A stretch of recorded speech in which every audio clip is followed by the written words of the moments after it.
Powered by this spirit, Indians and Americans are always striving to be greater, our people are always seeking to be better, and so our nations have become thriving centers of culture and commerce and civilization, giving light and vitality to all of the world. This is the country that produced. He presses a button on his phone, and a satellite image pulses over a field in rural India. The system tells him exactly which rows need water, which patches have pests, which soil zones need fertilizer, all in real time. Now imagine that capability exported not to Europe but to Africa, Latin America, and even parts of the US heartland. But there's a twist. When India began building global farming tech alliances, the United States noticed and grew uneasy, because this isn't just about helping farmers. It's about rewriting who controls agricultural data, supply chains, and the future of food. In this video, we will dive into how India is forging a farming tech alliance that is making Washington nervous and what that tension could mean for global power, agriculture, and tech sovereignty. Stay tuned, because the real flashpoint is in the systems behind the systems. To understand why the US is uneasy, we have to go back to India's internal evolution in agricultural technology. Over the past decade, India has made big strides with precision farming, IoT sensors, drones, and AI for small farms. Its research labs, startups, and government agencies have been pushing to bring high-end tech to smallholders. India's approach was different from many Western models: low capital, modular, repairable, localized systems. That design philosophy meant the tech could scale in places with weak infrastructure, places like parts of Africa, Southeast Asia, and even underserved US rural zones. At the same time, India has built a strong AI and data policy roadmap. Its systems for agricultural prediction, weather modeling, satellite imagery, and genomic crops are maturing fast.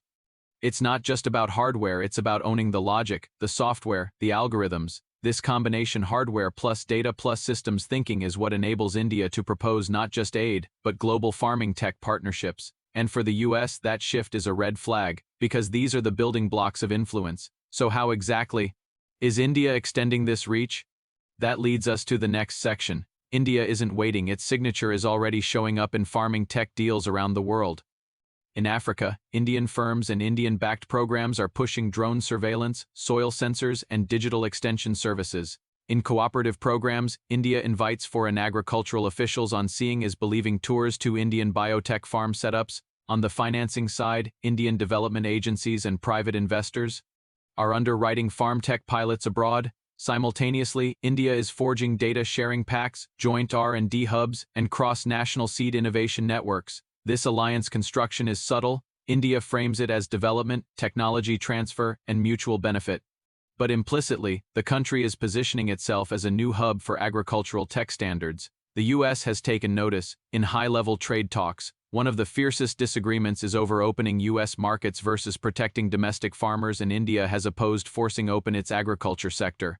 Moreover, agriculture has become a declared red line for India in talks with the US. In one statement, India's finance minister said that agriculture and dairy sectors are areas India will not compromise. This clash isn't just monetary, it's strategic.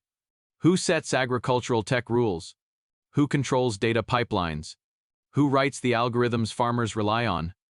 Next, we will peek behind the curtain. What's inside the tech stack India is exporting and why it matters. Hardware, sensors, drones, tractors is visible, but the real battle lies in the layers beneath. Data, software, algorithms, analytics. India's growing advantage is in offering end-to-end solutions. A farmer uses a drone to survey, the data routes through Indian servers or partners, algorithms analyze soil moisture, AI models decide fertilizer and irrigation schedules.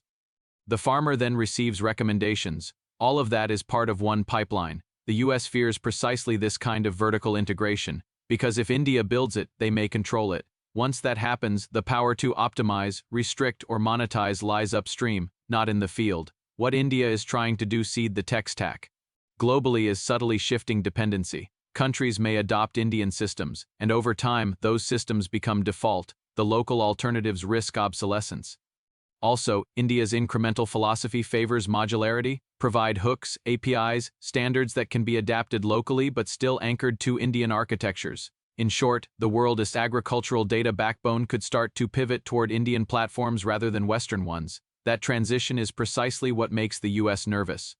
Next, let's examine how the US is reacting not just diplomatically, but economically. The US still holds major leverage in agriculture and technology, and when it senses a threat to its dominance, it pushes back using trade, policy, and alliances.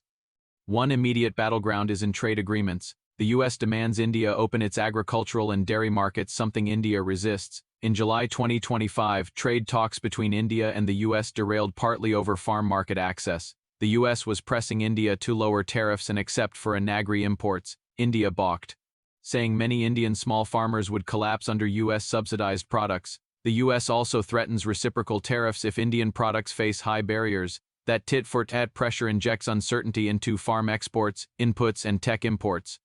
Beyond tariffs, the US is exploring its own counter-strategies, incentivizing American agritech firms, forging new alliances in Africa and Latin America, pushing standards that exclude incompatible systems, and tightening rules on data flows for foreign platforms. The US doesn't want to cede control of future food systems, but India is making a bold bid anyway, which brings us to what's happening on the ground, how farmers and nations are reacting. So far, much of this is high level, but what about actual farmers, local governments, and institutions? What ripples are being felt? In some countries, Indian pilot programs have offered free or subsidized soil sensors, drones, AI advisory services to farmers. These pilots are often packaged as gifts or developmental projects. Farmers see fewer wasted inputs, smarter water use, yield bumps, that builds goodwill. But this isn't universally welcomed, critics warn. What if local control is eroded? What if data is processed outside national jurisdiction? What if farmers become locked into Indian maintenance contracts or hardware updates? Some governments are cautious. They demand data localization, joint custodianship, and open code. Others see the inevitability: if you don't adopt, you'll fall behind. In some research labs, local innovators argue India's tech might undercut homegrown solutions. In universities, scholars debate whether the global agriculture future will be multipolar or dominated by a few tech hubs. At the small farmers level, the tension is real: adopt the smarter system or risk being left behind. But India's alliances are only growing, which brings us to the final section: what this means for global agriculture, sovereignty, and power. When India builds the tools, algorithms, and platforms that manage agriculture, it's doing more than helping farms. It's shaping the digital backbone of food systems. That shift unsettles any country used to being the architect. The US, with its history of agricultural dominance and technological edge, sees India's alliances as a challenge to long-standing power. The friction is already visible in trade talks, policy lines, and strategic pushback. But the real story unfolds in fields, among farmers, and behind lines of code.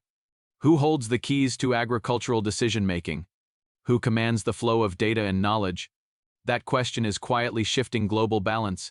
In the years ahead, alliances might not be formed by who owns land, but by who owns the intelligence that works the land. And in that race, India has already thrown its hat in. That is why the US is watching and why the world must pay attention. But here's the twist: this isn't just a clash between two nations. It's a question of who gets to decide the future of food. Think about it: if India's farming tech spreads across Africa, Asia, and parts of Latin America, then the way crops are planted, watered, and harvested will increasingly be linked to Indian systems. That means fertilizer schedules, pest predictions, even weather alerts could be routed through Indian platforms. For the US, that looks like losing control of one of the world's most strategic industries.